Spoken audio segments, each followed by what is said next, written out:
Voilà, bienvenue Nicolas. On continue nos 17e rencontres Nouvelles pensées critiques et actualité de la pensée de Marx pour de nouveaux horizons de civilisation.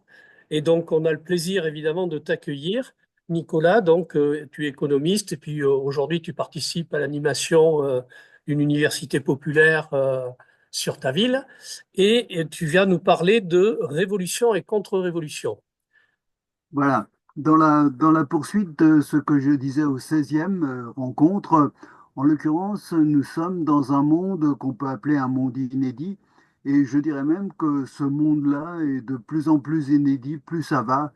Alors, c'est pas seulement le problème français que nous avons eu récemment dans le cadre de la crise politique, la crise de régime et la crise institutionnelle que notre président a bien voulu déclencher ensemble, mais c'est aussi au niveau mondial une situation, un contexte qui de plus en plus évolue vers la contre-révolution. Et c'est assez étonnant quand on y pense, parce que ce monde-là, depuis au moins la crise systémique de 2007-2008, la crise financière qu'on connaît, mais cette crise financière, elle est aussi globale, elle est aussi la crise de ce qu'on peut appeler le régime d'accumulation qui s'était mis en place au milieu des années 80, c'est-à-dire ce régime d'accumulation qu'on a appelé à dominante financière. Et c'est pas par hasard si la crise de 2007-2008 est une crise financière, parce qu'elle met en jeu du coup toute la survie du système et toute la survie du régime d'accumulation. Depuis, il aurait dû se mettre en place des réformes profondes pour transformer la forme du capitalisme telle qu'elle s'est mise en place. Or, on voit bien qu'il n'y a rien eu. Plus encore, parce que je crois que c'est ça qui pose toute la question. On a aujourd'hui des crises, notamment la crise climatique, parce qu'il faut insister sur celle-là, parce que la crise climatique pose tout le questionnement d'ensemble de la survie d'un régime d'accumulation. La crise climatique, c'est la limite profonde du capitalisme d'aujourd'hui. Ce capitalisme sort à la limite, je dirais presque à la limite de la terre, de la limite naturelle, de ce que peut encaisser d'une certaine façon la terre. Ce qui veut dire que il y a aujourd'hui derrière cette limite, derrière cette crise, la nécessité de transformer l'ensemble du système, la nécessité de faire surgir, pour le moins en tous les cas, si on reste dans le cadre du capitalisme, un nouveau régime d'accumulation. Ce qui veut dire que la révolution ici dont on parle quelquefois, cette révolution, elle doit être cernée. On avait l'habitude, et c'était le cas dans les années 30, où on a une crise qui peut servir de référence. Dans les années 30, on avait un mouvement ouvrier naissant, pour le moins, qui devenait adulte, capable de promouvoir des solutions qui étaient des solutions, et dans le cadre de la révolution russe de 1917, des solutions qu'on a appelées socialistes, c'est-à-dire une remise en cause fondamentale sociale du système social et politique.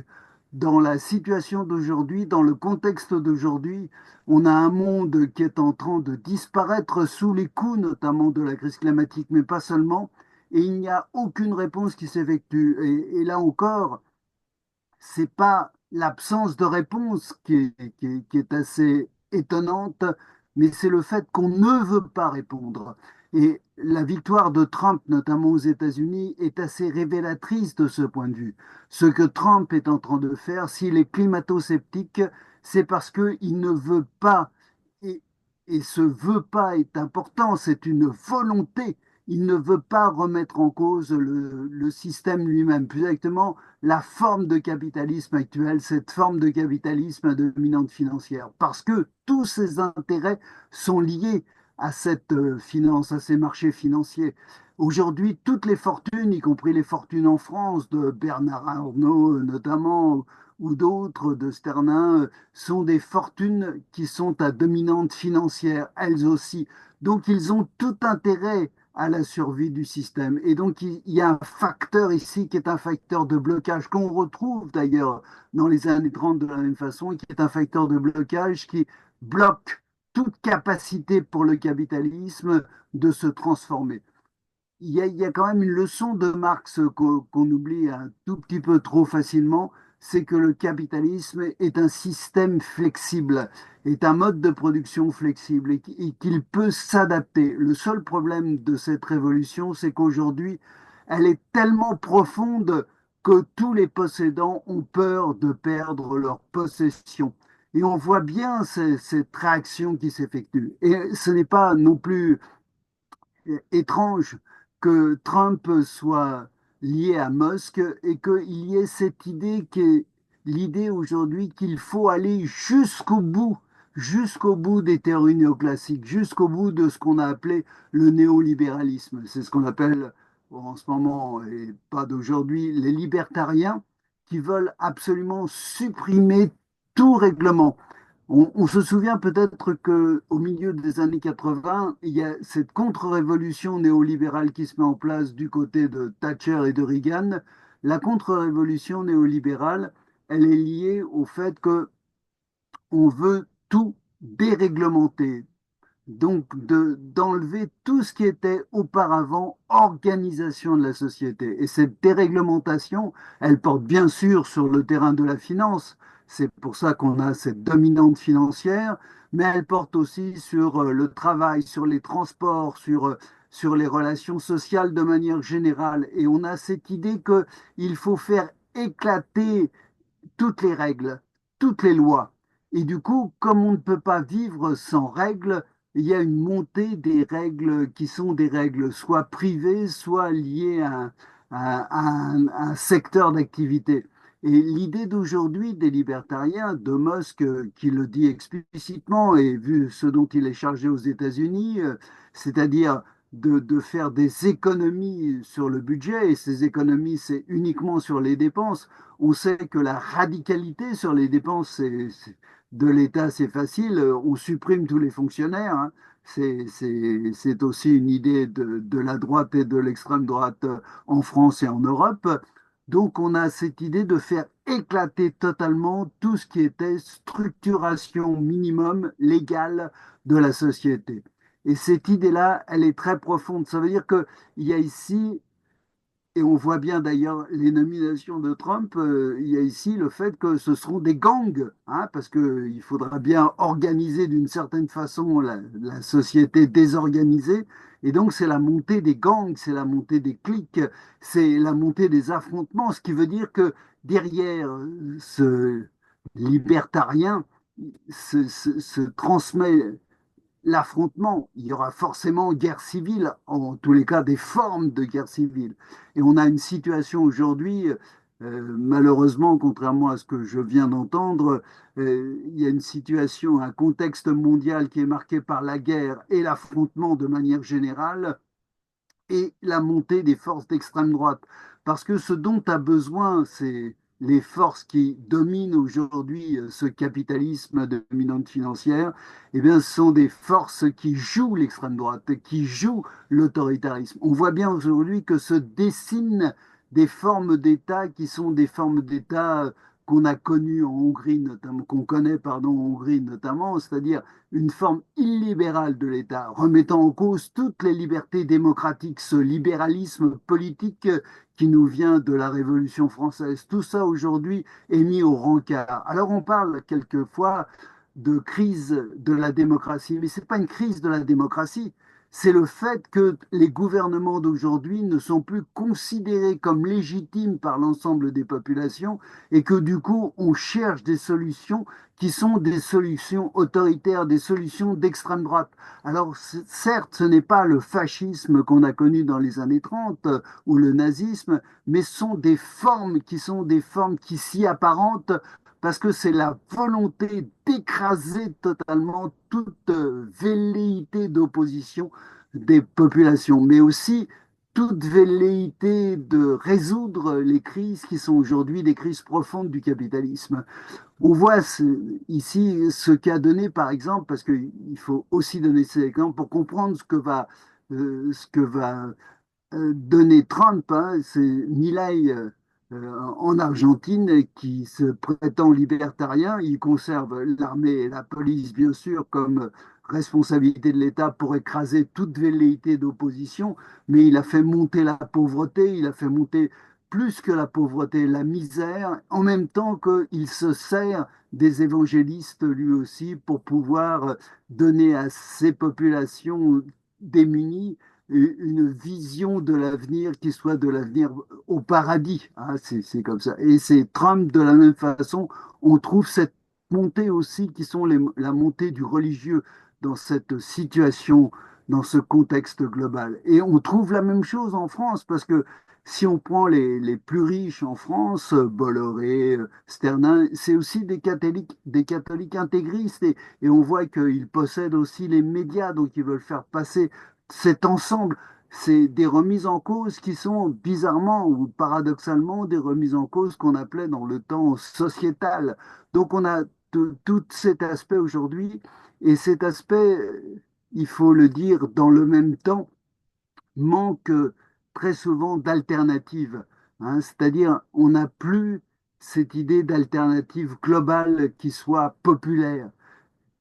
Cette alternative qu'on appellera, pour aller vite aujourd'hui, socialiste, cette alternative qui veut la fin du capitalisme pour faire surgir un nouveau, un nouveau régime, mode de production global, tout ça a un tout petit peu disparu de notre horizon. Alors il faut comprendre un peu que si on, si on veut renouer avec ce projet dont nous avons besoin, si on veut redonner au mouvement ouvrier ce qu'était son fondement, c'est-à-dire la transformation de la société, il faut s'approprier les réponses aux crises. Nous avons, je l'ai souligné auparavant, la crise climatique, et on comprend pourquoi tous les pays, les entreprises qui sont liées aux hydrocarbures ne veulent pas répondre à la crise climatique. Mais on n'a pas que la crise climatique aujourd'hui, on a une crise économique très profonde et qui touche particulièrement d'ailleurs l'Europe. Quand on regarde l'État le plus important en Europe, c'est l'Allemagne. Et l'Allemagne aujourd'hui subit une crise très profonde, une crise économique, industrielle. Son industrie n'est plus adaptée à au contexte mondial d'aujourd'hui, au fait que la Chine est devenue un pays industriel lui aussi, qui sera un pays qui compte au niveau international et dans les échanges internationaux. Et ces échanges internationaux, d'ailleurs, soulignons-le, sont de plus en plus limités parce que ce qui est en jeu aujourd'hui dans les formes qui sont encore une fois des formes spécifiques de la mondialisation, c'est une montée du nationalisme.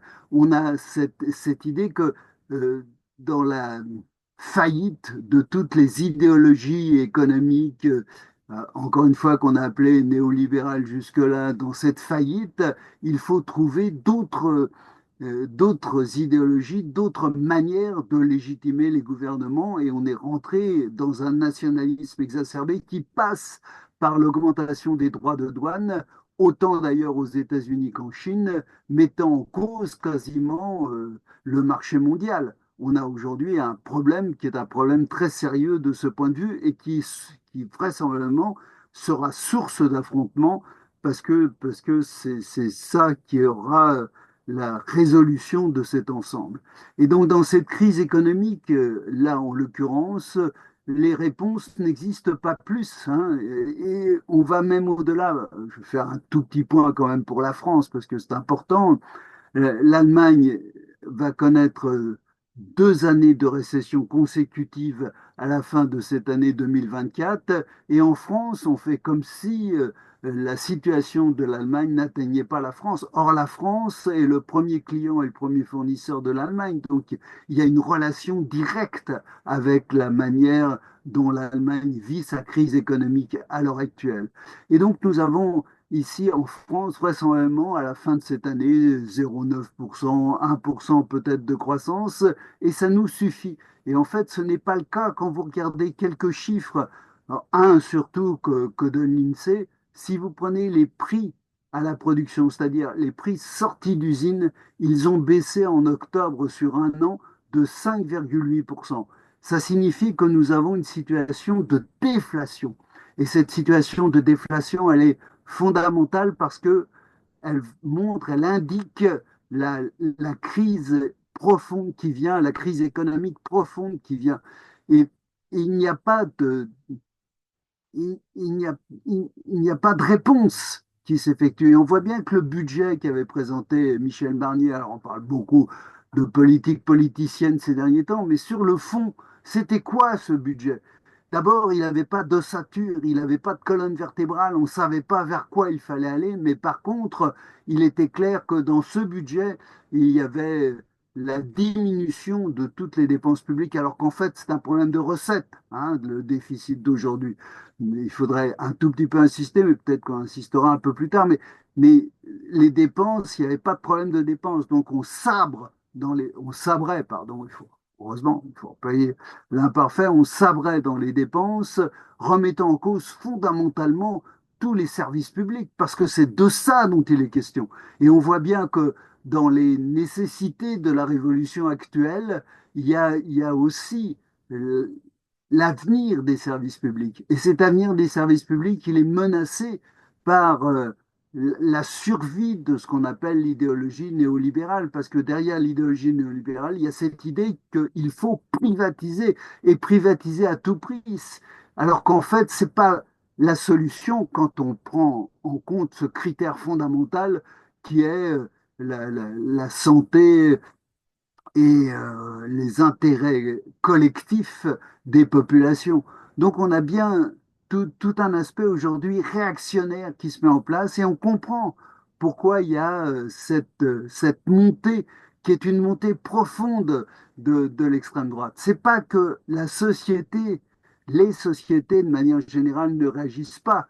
Hein, en France particulièrement, mais aussi aux États-Unis, vous avez des montées de groupes, d'associations qui s'occupent soit des migrants, mais qui s'occupent aussi des effets de la crise climatique. Donc, il y a bien des réactions, mais ces réactions, elles sont éclatées, elles n'ont pas, là encore, de colonne vertébrale alternative dans le cadre de cette société. C'est ça qui est, qui est un peu l'enjeu aujourd'hui.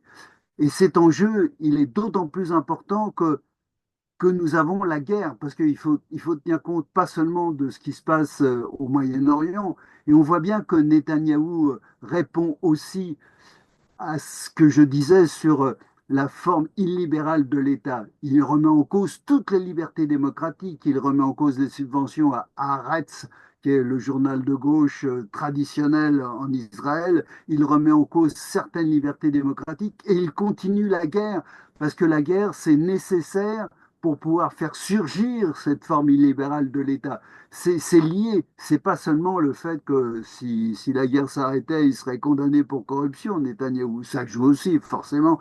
Mais c'est pas seulement ça, c'est que derrière, il y a cette volonté qui est une volonté très forte d'écraser les populations pour continuer le système qui existait jusque-là. Et je crois que c'est un vrai débat fondamental si on veut essayer de réagir, de répondre globalement à la montée de l'extrême droite. Faut aussi mettre en place tout ce qui est possible de faire pour montrer ce qu'est réellement cette extrême droite.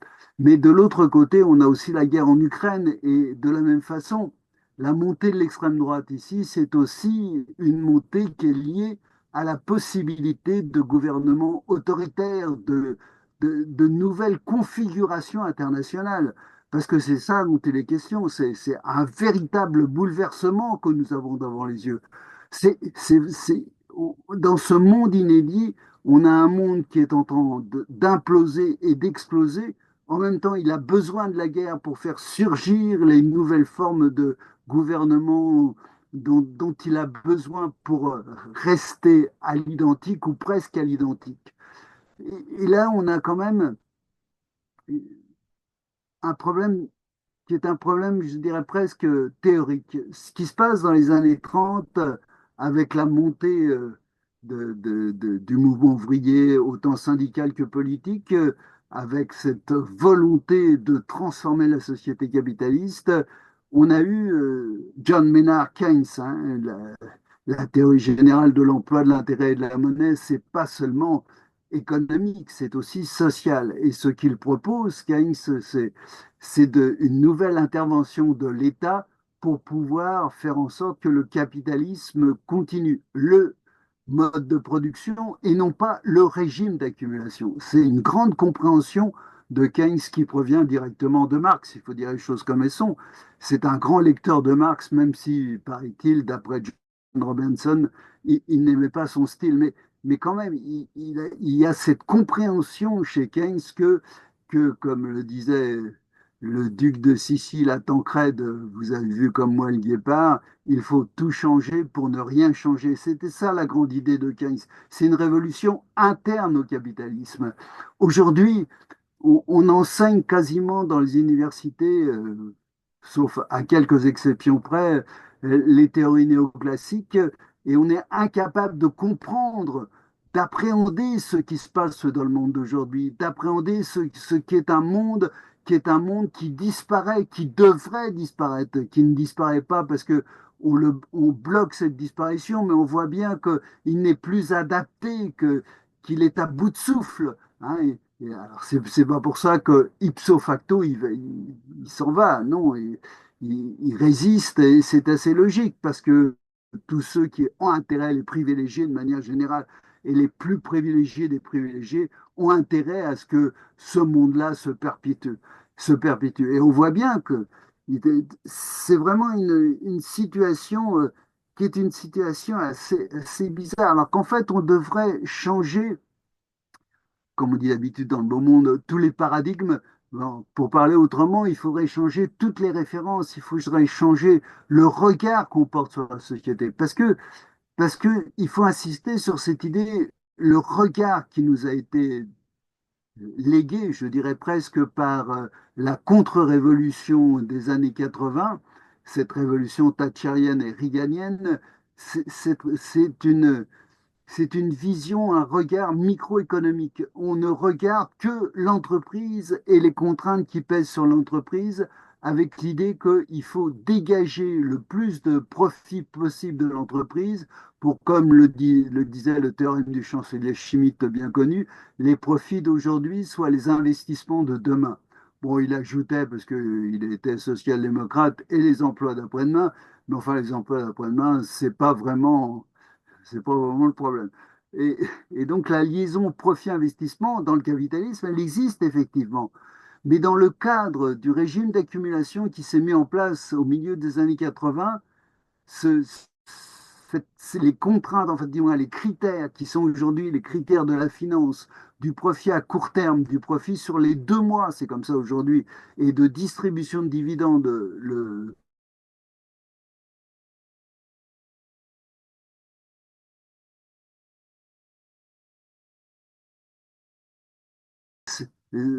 le révélateur, évidemment, c'est l'absence de croissance.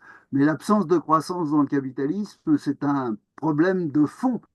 Hein, comme le disait Marx, accumuler, accumuler, telle est la loi du capital. Et bien c'est ça dont il est question. C'est-à-dire aujourd'hui, même le capital ne peut plus réellement accumuler.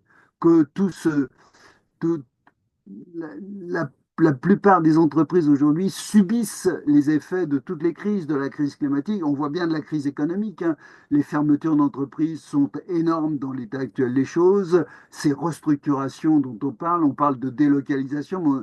On n'a pas tout à fait raison. Il y a pas vraiment de délocalisation quand on regarde. Il y a des fermetures parce que tout simplement, nous sommes dans un monde et je parlais tout à l'heure de la déflation, mais nous sommes dans un monde marqué par la surproduction. Si aujourd'hui les Chinois veulent absolument vendre leurs voitures électriques en Europe, c'est parce que leur marché fait qu'ils ne peuvent pas vendre toute la production fabriquée et qu'ils sont obligés d'exporter. Et pour exporter, ils sont capables de baisser les prix. C'est la même chose pour les États-Unis qui veulent conquérir des parts de marché. C'est la même chose normalement pour l'Europe, mais qui est moins industrialisée que le reste dans l'état actuel. Je dis pour l'Allemagne, vit une crise industrielle, donc, mais tout ça rentre en ligne de compte, c'est-à-dire qu'en gros, nous sommes dans un monde de surproduction, d'exacerbation de la concurrence, et les réponses sont toujours les mêmes. C'est intensification du travail, c'est travailler gratuitement, hein, c'est la proposition qui existait en France juste avant qu'il se fasse bouler, là, le gouvernement actuel, mais c'est- c'est- alors que c'est ahurissant quoi, quand on y pense. C'est ahurissant. Aujourd'hui, il faudrait au contraire, dans le management actuel, pouvoir déterminer un- une baisse une réduction drastique du temps de travail parce que on a quand même tous les éléments nécessaires en termes technologiques pour pouvoir transformer. Et la technologie pose aussi un problème parce qu'il ne s'agit pas d'adapter les salariés à la technologie, mais que la technologie s'adapte aux salariés. C'est ça dont il est question. Il faut changer le regard là aussi, il faut changer le mode qui est le mode d'appréhension qui existe aujourd'hui. Et l'intensification du travail, c'est une erreur totale dans la situation aujourd'hui. Et on voit bien que tous les éléments sont pourtant réunis pour pouvoir mettre en place cette situation. Et l'intensification du travail, ce n'est pas un problème économique, c'est un problème social. Il faut abrutir les salariés pour qu'ils évitent de réfléchir.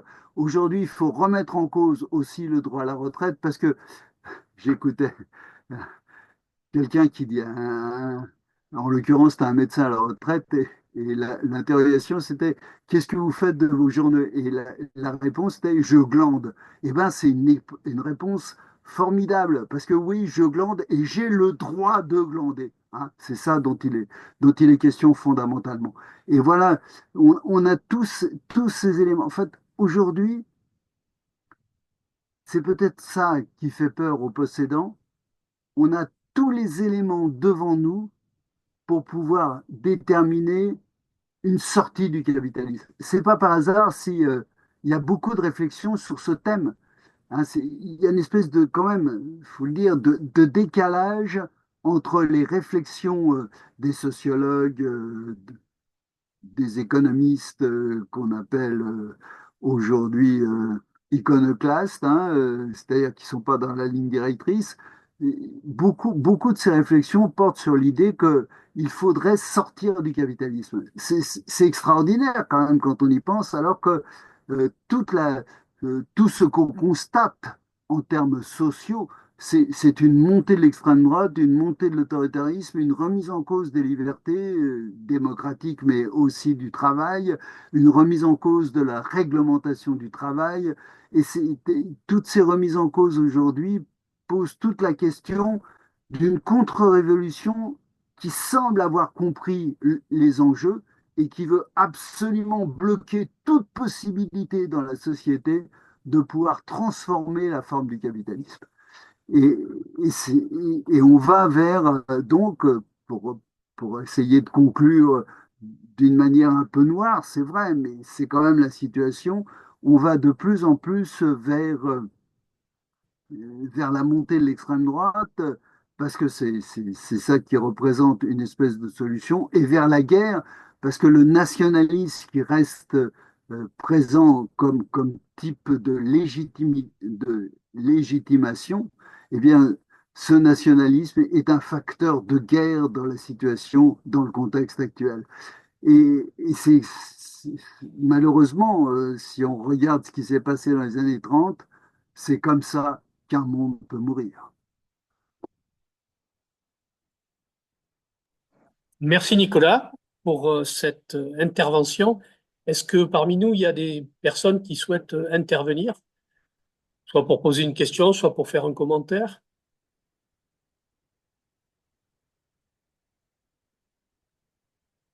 Non, je trouve que tu as bien, bien décrit les enjeux effectivement auxquels on est confronté aujourd'hui. Est-ce que tu as une petite idée? Tu vois, par exemple, hier, on avait Alain Ayou qui proposait évidemment de définir un nouveau récit euh, pour les forces progressistes et alternatives. Qu'est-ce que tu penses de cette idée Alors, qui je soit pense capable de absolument, mobiliser? Ah, pardon, excuse-moi, vas-y. c'est absolument essentiel. Et, et pour faire un jeu de mots, je fais la différence entre le récit et le roman, quand on parle de politique, bien sûr. Aujourd'hui, on nous sert un roman, c'est-à-dire on nous refait l'histoire de la France, du monde. On aurait fait quasiment le passé pour justifier le présent. C'est ça le roman. Et on s'en sert beaucoup. Le roman de Michelet, notamment, pour la France, est assez essentiel. D'abord, c'est une écriture absolument extraordinaire, mais c'est aussi du roman. C'est pas vraiment un récit. Un récit, ça suppose de pouvoir prendre en compte ce qu'est notre réalité et ce qu'est la réalité du monde. Et je crois que le récit aujourd'hui de sortie du capitalisme est essentiel. Et on peut, je répète une fois encore, on peut le justifier. Le justifier parce que les crises qui existent aujourd'hui, dans leur résolution, on a la possibilité de comprendre que il faut lutter contre le système lui-même de ce qu'il est. Et une fois encore, la crise climatique, elle montre les limites de tout ce qui était l'industrialisation depuis en gros 1750, si on fait confiance aux historiens économistes. Et ce développement qui a été quand même un développement indompté, non réglementé d'une certaine façon, on en paye aujourd'hui toutes les conséquences. Ce qui veut dire qu'il faut revoir tout le modèle industriel, mais globalement, ça suppose une nouvelle architecture du monde, ça suppose de réfléchir à la manière dont on peut construire l'architecture, mais aussi la construction même des villes dans leur environnement. Comment est-ce qu'on peut mettre en place aujourd'hui une agriculture qui ne soit pas une agriculture qui assèche la terre? Comment on répond à la crise climatique, justement, hein? C'est vraiment, je pense que ce récit peut s'appuyer sur cet ensemble et qu'il peut convaincre, hein. Il peut convaincre. Le seul problème, c'est que il faudrait que les forces politiques qu'on considère d'habitude comme les forces politiques de gauche se mettent d'accord sur ce récit et qu'on puisse, et pas seulement les politiques, mais on a besoin aussi des syndicalistes, des associations. Je crois avoir déjà dit ça précédemment, mais ça me semble vraiment essentiel. On a besoin voilà, de réunir tous ceux et toutes celles qui veulent cette transformation du monde pour pouvoir réfléchir sur justement l'élaboration de ce récit. Et cet accord-là est essentiel. Moi, je crois beaucoup au fait que la charte d'Amiens de 1906 est aujourd'hui un peu ringarde et qu'il faudrait faire la même chose, cette réunion entre, là, ça va plus loin que les syndicalistes et les politiques, hein, ça réunit aussi des associations, mais tout ça devrait donner une intelligence collective dont nous avons absolument besoin pour construire une fois encore ce récit. Jean, tu as demandé la parole, tu Oui, j'ai réactives. demandé Voilà, j'ai demandé vas-y. la parole, effectivement, parce que tu viens de prononcer le mot et l'idée qui m'a fait réagir immédiatement, parce que je la partage profondément. Je suis un ancien dirigeant syndicaliste et communiste aussi dans ma fédération de la Gironde. Alors d'abord, je veux te dire merci parce que je partage totalement ton analyse sur le contexte, sur la situation. Donc, je n'ai pas à y revenir. Simplement, je veux caractériser deux ou trois idées que tu as soulevées. Je suis d'accord avec toi sur les formes post-fascistes de la droite extrême qui aujourd'hui sont les relais du grand capital pour mettre en œuvre cette politique qui tente, comme Trump est en train de le pratiquer aux États-Unis, à vider les États de leurs fondamentaux, on dirait, pour le pour la, pour la satisfaire les besoins relatifs de la distribution, et donc faire vider les États et en même temps permettre au capitalisme d'essayer de répondre à la crise profonde qui le traverse, euh, dans son incapacité de satisfaire les besoins des peuples et de la nature aujourd'hui, et en même temps sa rentabilité immédiate. Voilà. Alors, parfaitement d'accord, sauf que, voilà, on n'a pas d'alternative visible. On se focalise sur l'extrême droite.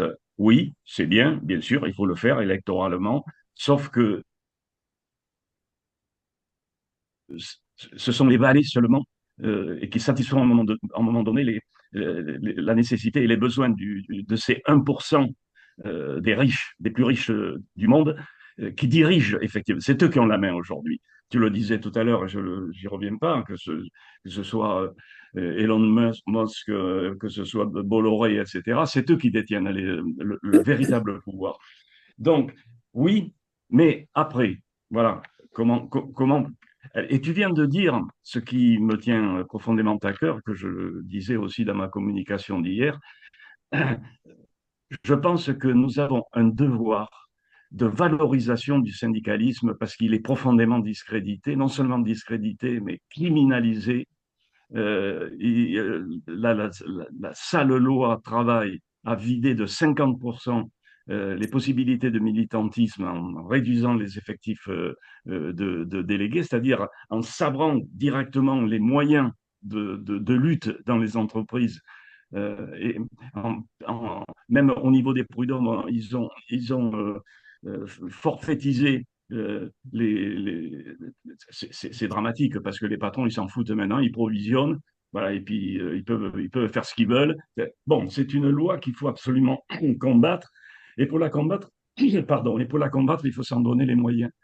Excusez-moi, j'ai un chat dans la gorge. Voilà. Donc, le syndicalisme, c'est pour moi la priorité. C'est-à-dire, on a vu que sur les retraites, etc., les manifestations, lorsque les syndicats étaient unis, on pouvait, alors, d'accord, les politiques n'ont pas pu prendre le relais parce que le politique est affaibli aussi, mais on a failli gagner sur les retraites. Et donc, ça montre le possible. Le possible. Et le possible, à mon avis, donc, il est que les partis euh, de classe révolutionnaire, enfin, qui se recommandent de perspectives de changement profond, s'investissent dans les syndicats, non pour les politiser au sens partisan, comme ils le font pour l'essentiel à l'heure actuelle. J'ai en mémoire quand même deux secrétaires généraux de la CGT qui ont été virés par une alliance contre nature, NPA, lutte ouvrière et même des militants communistes. Il faut être clair. Donc, il faut essayer de faire en sorte que le syndicalisme soit uni, qu'il soit revalorisé et que ensuite, sur le terrain, on crée des collectifs dans les municipalités, dans les quartiers, dans les villages, etc. Et que tout ça se rejoigne. Voilà. Alors, je ne sais pas ce que tu en penses, mais je considère moi que dans ce contexte de manque d'alternatives, il faut reprendre, redistribuer nos forces vers le bas, vers l'entreprise, vers le terrain, plutôt que dans la médiatisation, la surmédiatisation de sommets. Je ne dis pas qu'il ne faut pas le faire, bien sûr, ne déportons pas le propos, mais l'essentiel me semble être le terrain, voilà, et la lutte au niveau des entreprises. Merci, excusez-moi. Oui. Alors, il y a plusieurs choses. Moi, je suis d'accord d'abord sur la priorité sur le syndicalisme, mais il faut tenir compte de plusieurs choses. La première, c'est on vit une crise politique. La crise politique, c'est pas seulement les partis politiques, c'est toutes les institutions. On a bien vu dans la pandémie que on mettait en cause les vaccins, la science, le discours scientifique. Et d'ailleurs, l'extrême droite s'appuie là-dessus pour remettre en cause les travaux du GIEC concernant la crise climatique. Donc, on voit bien que cette crise politique-là, elle touche à toutes les institutions de la société, y compris les organisations syndicales. Et il faut redonner de la légitimité aux organisations syndicales. Elle a commencé, enfin, les organisations syndicales ont commencé à le faire dans les mobilisations sur la question des retraites. Elles ont retrouvé ici une crédibilité. Et c'est très important ce qui s'est déroulé pendant la question des roulettes. C'est pour ça que je ne partage pas tout à fait l'idée que beaucoup de gens disent qu'on a subi une défaite. C'est vrai sur le terrain de ce qui était la finalité de la mobilisation, mais c'est faux concernant la mobilisation. C'est une énorme mobilisation. Ça a provoqué une crise de régime parce que Macron a été incapable de répondre à ce niveau. Et en France, ça a joué un rôle assez fondamental. Mais il faut tenir compte quand même de cette, je dirais presque, de cette crise de légitimité qui touche à toutes les institutions à l'intérieur de notre société. Le deuxième élément, c'est que on a un problème, je dirais presque global. Les classes n'existent que dans la lutte des classes. Et ces derniers temps, sauf la modification de la retraite, la lutte des classes, elle se fait à sens unique. Hein, c'est même pas toute la classe des capitalistes, d'ailleurs, c'est une partie de la classe des capitalistes qui mène l'offensive. Et je répète, c'est une offensive vraiment d'ensemble, hein, qui touche toutes les structures de la société. Et donc, on a cet élément. Et le troisième élément dont je parlais, c'est une crise profonde du mouvement ouvrier. Nous avons subi les conséquences de la chute du mur de Berlin. Il faut aussi revenir là-dessus. C'est important. Ça n'a pas été seulement la chute d'un régime ou du stalinisme. Ça a été aussi une nouvelle donne internationale. D'un seul coup, on peut dire les choses comme ça, la guerre froide avait disparu et le capitalisme avait gagné. Ça joue un rôle quand même dans la manière de concevoir aujourd'hui la lutte des classes. Il y a une espèce de situation qui a profité à ce qu'on appelle le néolibéralisme pour augmenter l'individualisation des problèmes. C'est-à-dire aujourd'hui, on considère que les problèmes généraux, sociaux, collectifs sont des problèmes individuels et on vit ces contraintes individuellement. Ça montre aussi pourquoi il y a du burn-out, pourquoi est-ce que il y a une situation qui est une situation difficile vécue par l'ensemble des salariés. Mais en même temps, il faut comprendre que la classe ouvrière, pour reprendre cette terminologie qui est juste par ailleurs, la classe ouvrière a changé, il y a une montée de la précarité. Vous avez aujourd'hui on n'a plus la statistique depuis quelques années, mais c'est en France en tous les cas, mais il y a beaucoup de travailleurs pauvres, il y a beaucoup de travailleurs qui sont sans domicile fixe. On a une situation qui fait que la pauvreté a augmenté. C'est entre 9 et 11 millions de pauvres suivant les estimations en France aujourd'hui. C'est énorme. Mais c'est ça aussi, faut aussi prendre en compte la lutte contre la pauvreté. Il nous reste dans notre société aussi que les pauvres sont considérés, parce que c'est comme ça que c'est inscrit dans les têtes, comme des feignants, les chômeurs tout autant. Hein, et donc, ces représentations qui sont des représentations fausses de la pauvreté jouent un rôle dans la non prise en compte de ces phénomènes. Et il faut comprendre qu'on a besoin aussi de trouver des revendications, on en a, hein, c'est pas le problème, mais les mettre en avant sur ce terrain et qu'on puisse mettre en place des formes de lutte aussi contre cette individualisation des problèmes d'abord, et contre la pauvreté, la précarité, évidemment, les inégalités qui sont très profondes. Et ça va loin, les inégalités, hein. Je disais récemment un article de Patrick Artus dans Le Monde où il disait que les inégalités, c'est un facteur de productivité. Hein. La différence, il disait que la différence de productivité entre la France et les États-Unis, c'est qu'en France, les inégalités étaient moins fortes qu'aux États-Unis. C'est complètement idiot, ça n'a jamais été démontré. C'est les sociologues de droite aux États-Unis dans les années 80, justement, qui ont déterminé cette problématique qui n'a été absolument pas démontrée. Il n'y a pas d'argument réel. Et d'ailleurs, dans l'article de Patrick Artus, il n'y a aucun argument qui va dans ce sens. Sinon, cette causalité, qui est une causalité unique, qui n'est pas possible, bien sûr, il n'y a jamais une seule cause qui permet d'expliquer un certain nombre d'effets. Donc voilà, pour dire que aujourd'hui, je pense que, y compris au niveau syndical, on aurait nécessité de de se redéfinir, je dirais presque. C'est-à-dire, il faut aujourd'hui concevoir des organisations syndicales qui soient adaptées à la réalité qui est la réalité sociale de notre monde d'aujourd'hui. Je pense que alors c'est tout un débat, je n'entrerai pas tout à fait là-dedans, mais mon avis quand même, c'est que on a une structuration syndicale qui ne répond plus à la composition même de la classe ouvrière actuelle et que donc il faut essayer de trouver d'autres moyens. Et je pense aussi quand même que le syndicalisme, aujourd'hui, ça se voit d'ailleurs, et on a vu sur les retraites, sur la mobilisation sur les retraites,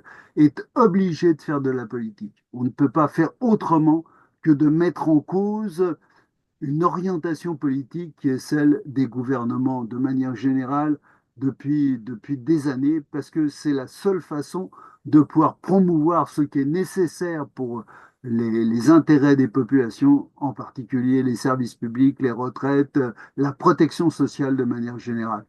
Et quand on regarde le dernier rapport sur les inégalités qu'on trouve sur le net, et bien dans ce rapport sur les inégalités, on s'aperçoit que la baisse de la protection sociale, qui est la volonté des gouvernements successifs, a comme conséquence d'augmenter les inégalités et la pauvreté. Donc voilà, je pense qu'on doit prendre en compte le récit global parce que le monde syndical fait partie du mouvement ouvrier de manière générale, et d'autre part, les réalités mêmes qui sont les nôtres à l'heure actuelle. Il faut aussi voilà, intégrer tout ce qui est nouvelle, les technologies actuelles, la robotisation. Il faut essayer de prendre tout ça en compte pour pouvoir développer pas seulement, je pense réellement, des revendications qui sont des revendications liées à la manière de vivre au quotidien, mais qui sont aussi globales parce qu'elles remettent en cause justement ce quotidien qui est un quotidien très souvent fait d'intensification du travail. Je voudrais terminer en disant, c'est, il y avait un reportage pour les États-Unis juste avant l'élection de Trump et il montrait un couple qui vivait relativement bien, mais qui était sous l'épée de Damoclès du chômage, de la fermeture de l'entreprise ou de la fermeture de leur activité. Et celui qui était interviewé disait qu'il travaillait 7 jours sur 7. Et bien, quand on travaille 7 jours sur 7, on ne peut pas réfléchir. Alors, je voudrais te poser une dernière question, euh, parce qu'il y a quelque chose qui me travaille au travers de ces journées. Je vois revenir des espèces de culpabilisation par rapport aux erreurs du mouvement ouvrier dans son histoire, et avec le sentiment que finalement, nous serions responsables, les acteurs du mouvement ouvrier, les acteurs de la Révolution de 17 ou celle de 1789, ou celle des révolutions latino-américaines ou ailleurs dans le monde, nous serions responsables de nos difficultés à affronter les enjeux d'aujourd'hui. Et comme si tout ce que nous avions fait dans le passé nous aurait rendus inopérationnels pour affronter le monde nouveau dans lequel nous sommes. Alors, je le dis un peu de façon brutale et ramassée, mais c'est une question qui commence à me préoccuper sérieusement, et il me semble qu'il faut qu'on arrive à se libérer de ce poids, non pas du passé. Je ne dis pas que je suis en train d'oublier l'histoire. Hein, attention, ne me faites pas dire ce que j'ai pas dit. Mais attention, je veux dire qu'il faut qu'on se libère de cette espèce de culpabilité qui devient un frein à l'innovation, c'est-à-dire à notre capacité à se remettre en mouvement et à reprendre des initiatives dans le champ politique, social et idéologique. Qu'est-ce que tu en penses? Oui, attends, il y a tout un aspect ici qui est un aspect de lutte idéologique. Parce que je crois que on entend trop souvent des erreurs profondes sur ce qui s'est passé lors de la Révolution russe. Hein, même l'Ukraine sert de base à ça. On a entendu parler de la famine dans les années 30 en Ukraine due à la politique de Staline. C'est pas tout à fait vrai. La famine, elle existe pas seulement en Ukraine, elle existe dans toute l'Union soviétique de l'époque. Parce qu'il y a eu les kulaks, parce qu'il y a eu une politique, peu importe les raisons, mais ce n'est pas, c'est pas dirigé, c'était pas à l'époque, en tous les cas, dirigé contre l'Ukraine. Donc c'est un problème ici idéologique de mémoire, d'histoire. Et moi, je crois réellement qu'il faut prendre en compte tout ce qui a été mis en place dans ces révolutions diverses, particulièrement la planification, hein. La planification démontre aujourd'hui sa nécessité. On voit bien que la Chine, par exemple, qui planifie, elle a pu devenir cette puissance industrielle d'aujourd'hui, parce qu'elle a planifié. Aujourd'hui, si on veut répondre à la crise climatique notamment, il faut planifier. Il faut à court terme avoir des mesures d'urgence, mais ces mesures d'urgence, elles doivent s'inscrire logiquement dans des mesures de long terme. On sait qu'on ne va pas lutter contre la crise climatique en 5 ans ou même en 10 ans, que c'est un problème de longue durée. Donc il faut reprendre en compte cette idée profonde de planification. Et cette planification, elle a été quand même importante du côté de ce qui nous vient de la révolution russe de 1917. Donc, je pense qu'aujourd'hui, on a plutôt tendance, avec la chute du mur de Berlin, avec tout ce qu'a dit Fukuyama sur la fin de l'histoire, c'est pas tellement d'ailleurs son livre qui est sans doute, enfin, je pense en tous les cas, plus intéressant que ce qu'on m'en a dit. Mais aujourd'hui, cette idée quand même que la chute du mur de Berlin, c'était la fin de l'histoire et que le capitalisme était posé dans son éternité, a comme conséquence de remettre en cause tout ce qui a été les, les, les les éléments extraordinairement positif de la Révolution. On oublie aussi tout ce qui a été le fond du mouvement syndical, ses victoires, la sécurité sociale en 1945. Enfin, voilà, tout ça doit être. Je pense que réellement, nous sommes ici dans une lutte idéologique qui est très profonde parce que parce qu'en plus, ça a l'air d'être évident hein, quand on écoute les commentateurs, les communistes de 1917, tout ça, ils ne pouvaient pas gagner. Enfin, on entend des tas de choses qui sont des tas de choses de cette eau. Et donc, il faut revenir à l'histoire. Il faut aussi pouvoir déterminer ce qu'est notre mémoire collective. Parce qu'au-delà de l'histoire, nous avons la mémoire et la mémoire des vaincus est très souvent une mémoire qu'on n'enseigne pas. Il faut se battre sur ce terrain. Il faut montrer que la mémoire du mouvement ouvrier est absolument essentielle pour jeter les bases de l'avenir, que nous avons besoin de savoir réellement ce qu'est notre passé. Et notre passé est quelquefois vraiment, j'allais dire glorieux, c'est pas tout à fait vrai, il faut quand même le dire, mais on a quand même un passé qui est le nôtre, et pour dépasser le passé, il faut connaître son passé. Et je trouve que on manque beaucoup dans les organisations syndicales d'organismes qui soient d'organismes réels de formation à notre histoire, de formation aussi économique et le reste, mais on a besoin de cette formation, on a besoin de cette transmission. Évidemment, vu mon âge, je suis un peu sensible à cette dimension, mais je pense réellement que c'est essentiel, que si on veut construire un récit d'avenir, il nous faut savoir quelle est notre mémoire et quelle est notre histoire. Ben, écoute, merci beaucoup Nicolas hein, pour toutes ces réflexions. Personnellement, je pense que c'est une excellente contribution à nos travaux et j'espère qu'on prolongera ce débat l'année prochaine si, si Dieu nous prête vie. Ça, c'est une provocation. Ma En mère toute disait amitié. aussi, si Dieu le veut, hein. Voilà.